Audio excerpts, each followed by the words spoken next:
Bago po tayo magumpisa, gusto ko po magpasalamat sa lahat ng masugid na sumusubaybay. Marami pong salamat sa inyong lahat. Lalo na po sa mga solid subscriber. At kung hindi ka pa nakasubscribe, pindutin ang button para sa ating story series. Marami din pong salamat sa mga masipag mag-share. Maligayang pagbisita at pagbabalik po sa ating munting channel. Narito na po ang karugtong ng ating istorya. Ika-82 na kabanata. Ang party sa loob ng subdivision. Para matulungan si Kelly na gumaan ang pakiramdam, tinuro ni Sharon si Alex, at marahas na sinabi, "Bulag ka ba?" Tinanong ka ni Kelly ng isang date, at talagang tinanggihan mo siya. Sa palagay ko naisip mo, na hindi ka sapat para sa kanya. Hindi alam ni Alex kung ano ang sasabihin. Nagkamali si Sharon sa kanyang akala, ngunit hindi siya pumayag na lumabas ito na kasama si Kelly. "Bigyan mo ako ng dahilan." Nakangiting sabi ni Kelly habang sinusubukang pigilan ang pagkadismaya. "May girlfriend na ako," sabi niya sabay kibit-balikat. Hindi alintana kung sincere man si Kelly sa kanyang nararamdaman o hindi, basta hindi niya ito guguluhin. Nang marinig ang paliwanag na ito, medyo gumaan ang pakiramdam ni Kelly. Hindi ibig sabihin nito na hindi siya gusto. Patunay rin ito na matapat siyang lalaki. Ganitong lalaki ang kanyang hinahangaan. Ano naman kung may girlfriend ka? Sinisiguro ko na mas maayos ako kaysa sa kanya. Kung sasama ka sa akin saglit, makikita mo na mas gusto mo ako kaysa sa girlfriend mo. Muling nagningning ang mga mata ni Kelly. Hindi na kailangan. Mahal ko ang aking kasintahan.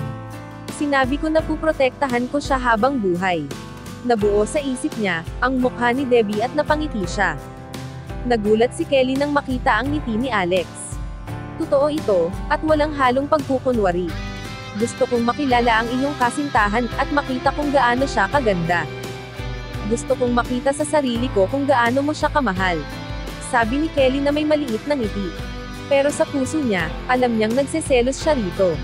Nasa trabaho siya ngayon, at wala sa paaralan. Sa sandaling iyon, tumunog ang cellphone ni Alex. Si Debbie iyon. "Debbie, napatawag ka. Mabuti naman. Siyempre, pwede mo akong tawagan kung kailan mo gusto. Maganda yan. Kung makikinig ka sa iyong guro, tiyak na mag-i-improve ka. Sige, susunduin kita mamayang hapon. Bye." Tinapos ni Alex ang tawag sa cellphone. Kitang-kita ni Kelly ang kasiyahan sa mukha nito, habang kinakausap ang kanyang kasintahan. Naiinggit siya dito. "Mukhang mahal na mahal niyo ang isa't isa," sabi niya at ngumiti, pero may kaunting kirot sa puso niya. "Pero huwag mong isipin na ganun kadali akong sumuko. Sa palagay ko, kasama mo lang siya dahil una mo siyang nakilala. Malinaw sa isipan ko, na ako na ang mag-aalaga sa natitirang bahagi ng kanyang buhay. Pakiusap layuan mo na ako," masungit na sabi ni Alex. "Bagaman itinatanggi mo ako ngayon, ito ay hindi mahalaga. Tayo pa rin ang magkakatuluyan sa hinaharap."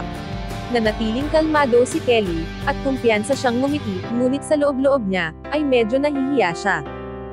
Hindi pa nakakatagpo si Alex ng babaeng tulad ni Kelly. Hindi man lang siya nag-react nang sungitan niya ito. Determinado siyang ipaglaban si Alex.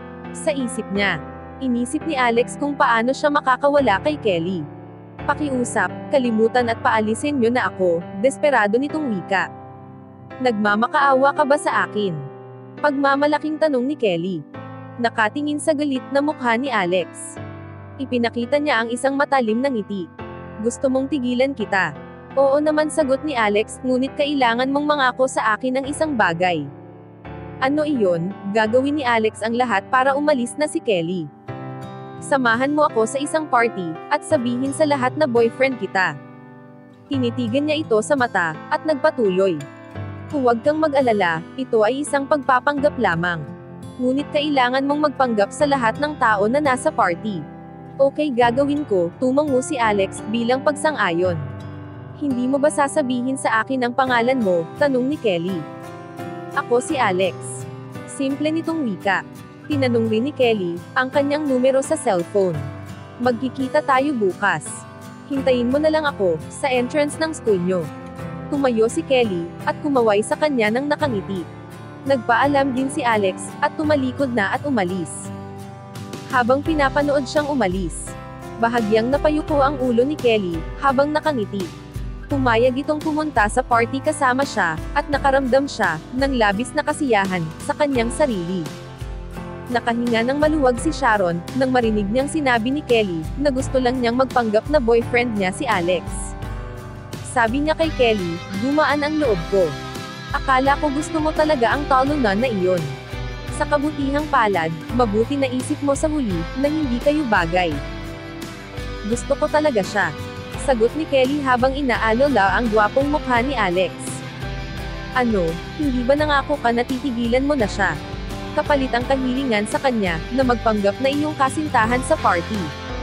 Na nagulat si Sharon, sa pahayag ni Kelly. Isang may masamang balak ng ngiti ang ipinakita ni Kelly habang bumubulong. Ewan ko lang.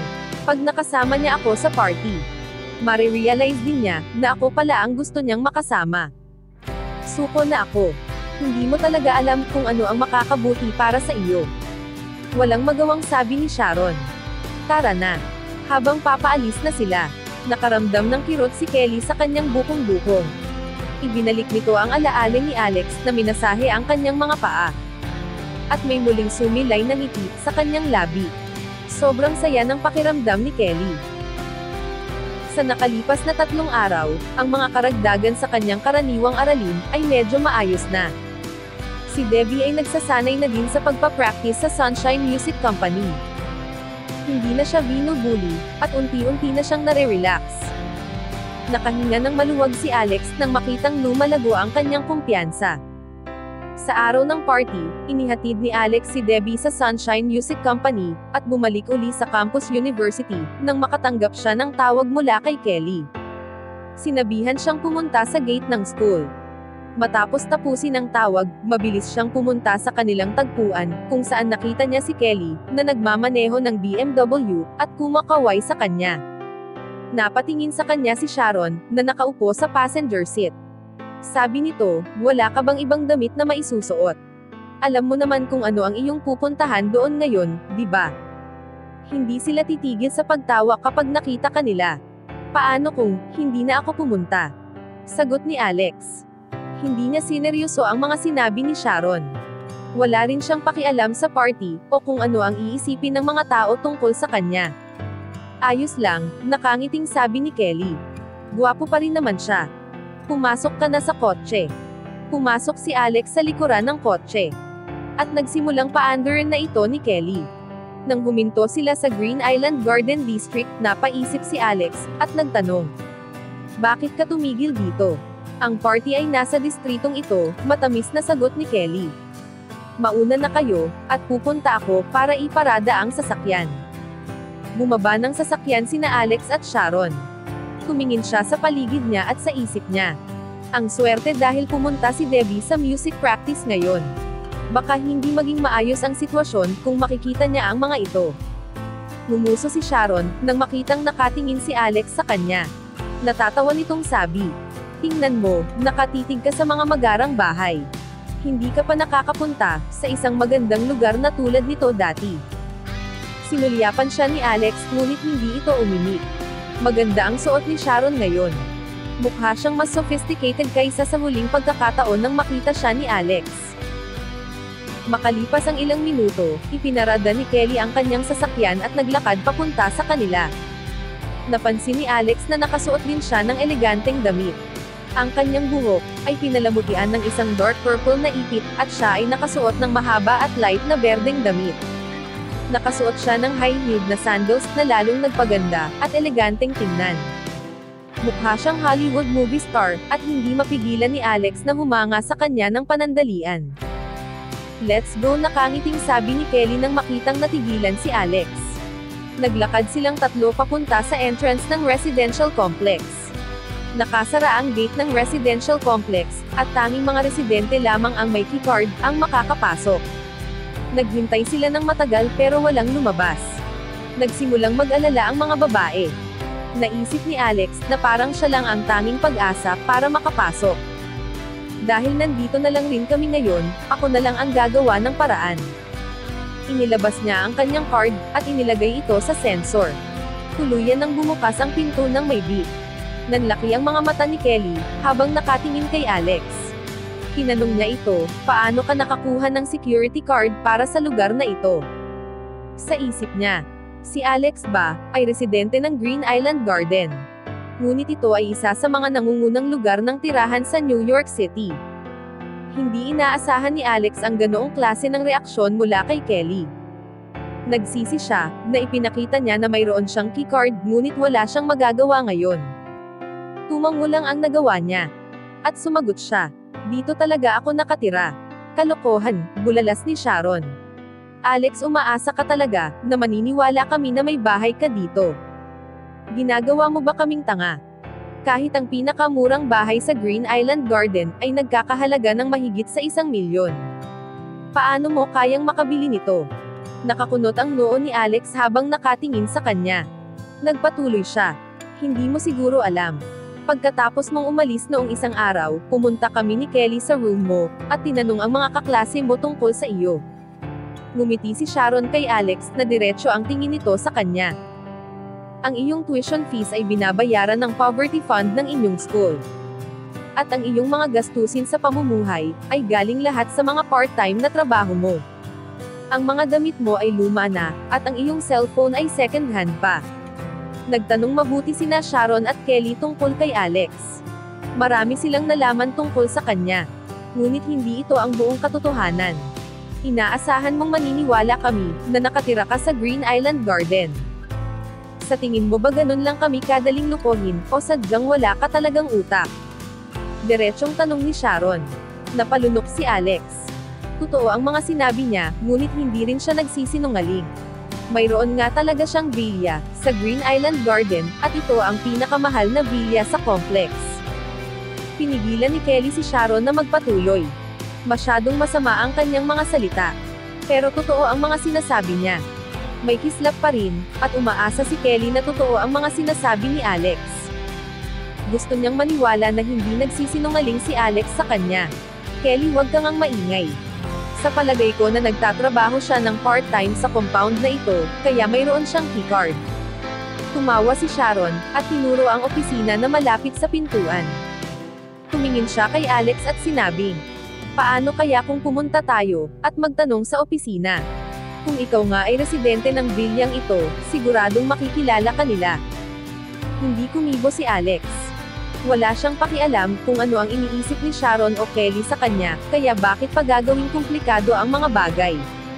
Ayaw pa rin niyang malaman ng mga ito kung gaano siya kayaman. Sumimangot lang siya sa sarili, tumingin sa langit, at hindi na uminig pa. Nakita mo kung gaano kasinungaling ito. Natitiyak ni Sharon na nakita na ni Kelly ang kasinungalingan ni Alex. Napangiti siya ng may pagmamalaki kay Kelly, na napabuntong hininga ng malakas. Nagpatuloy si Sharon sa pangangaral kay Alex. Huwag mong isipin, na hindi ko alam kung ano ang iyong pinaplano. Alam kong gusto mong makasama si Kelly, para mabuhay ka sa pera niya. Sinamaan niya ito ng tingin at nagpatuloy. Huwag mong susubukan ito sa harap ko. Sharon, tumigil ka na. Nadama ni Kelly na ang mga salita ng kanyang mga kaibigan, ay masama, at hindi na kinakailangan. Hindi siya naniniwala na ganoong uri, ng tao si Alex. Nahihiyang sabi nito kay Alex. Huwag kang makinig sa kanya. Pumunta na tayo sa party. Malamang nandoon na ang lahat. Naglakad silang tatlo sa loob ng villa. Hanggang dito na lang po muna. Maraming salamat po sa pakikinig. Sana po, ay nagustuhan nyo ang ating story series. Sa mga bagong tagapakinig, mas okay po kung mag-uumpisa kayo sa episode 1. Pwede po bang humingi ng subscribe? Bilang pagsuporta sa ating munting channel. Hanggang sa susunod po muli. Stay safe and God bless.